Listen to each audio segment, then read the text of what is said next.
okay, and some vector and diagonal matrix of some vector, then means that we have two single degree of freedom system, right? This one multiply this one, Q1, this one multiply Q2 is equal to, for example, this one multiply Q1 is equal to this one multiply Q1 is equal to capital Q1. And the other equation is this one multiply Q2 double dot, this one multiply Q is capital Q2, and those Q1, Q2, capital Q1, Q2 is independent. Therefore, we have two independent single degree of freedom system. Therefore, everything can be understood based on what we learned from the single degree of freedom system.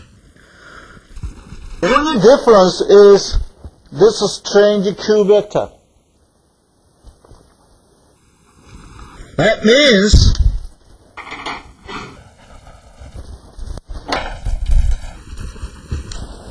if we have some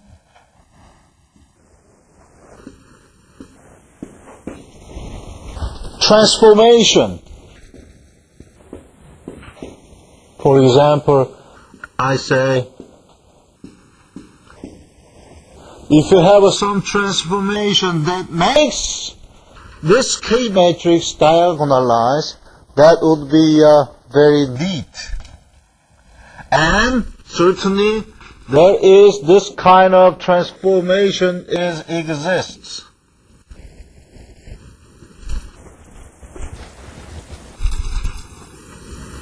And that is proven in the text. Okay? And we know the procedure to get this transformation. Therefore, we can treat this 2 degree of freedom system or convert this 2 degree of freedom system to two independent single degree of freedom system. But be careful.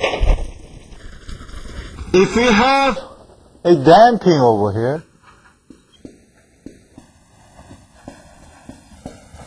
then we have some damping matrix, and the C has different characteristic compared with the K. Right? And normally this transformation cannot diagonalize C matrix. So therefore, if we can express the C matrix as alpha M beta K, then we can diagonalize. So this is model.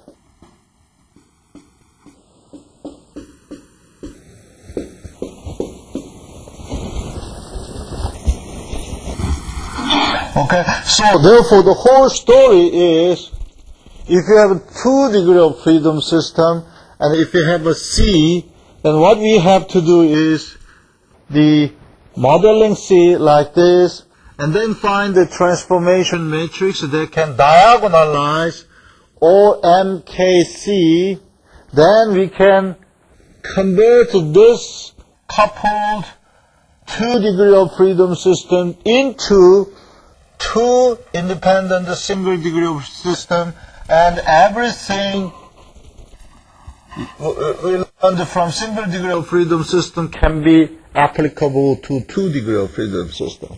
And this is the mathematical background that is associated with 2 degree of freedom system.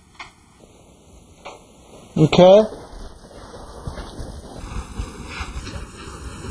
The physics. What is the physics we have to know about the 2 degree of freedom system? The one thing is, as I demonstrate, the 2 degree of freedom system, there are 2 possible ways to move. Like this, meaning that displacement of 2 mass has out of phase, or this, in phase motion. So, not only the magnitude difference, for example, even though it has in phase difference, the x1 and x2 has the same magnitude and the same phase, but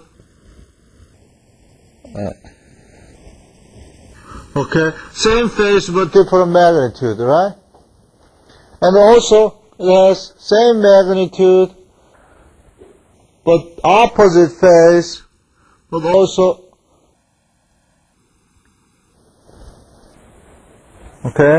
different magnitude, different magnitude, but different phase. Okay? So magnitude ratio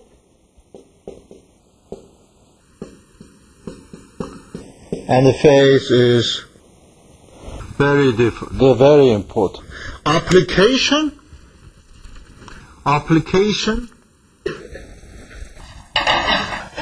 For example, if we have master structure over here, and that is supported by some structure that can be modeled as the spring,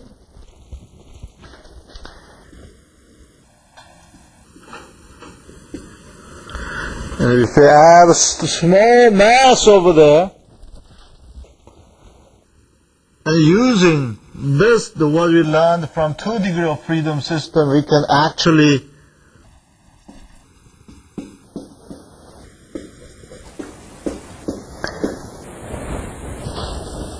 make this master structure not vibrating at all.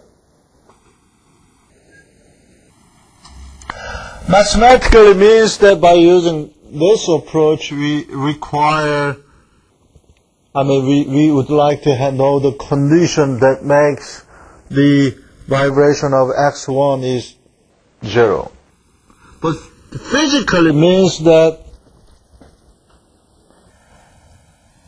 if I can somehow exert the force due to the motion of this small mass to this structure, same magnitude but different phase with F1T, then the force, net force acting on this master structure would be 0. Therefore, we can literally stop to move this structure. And that we call the dynamic vibration observer.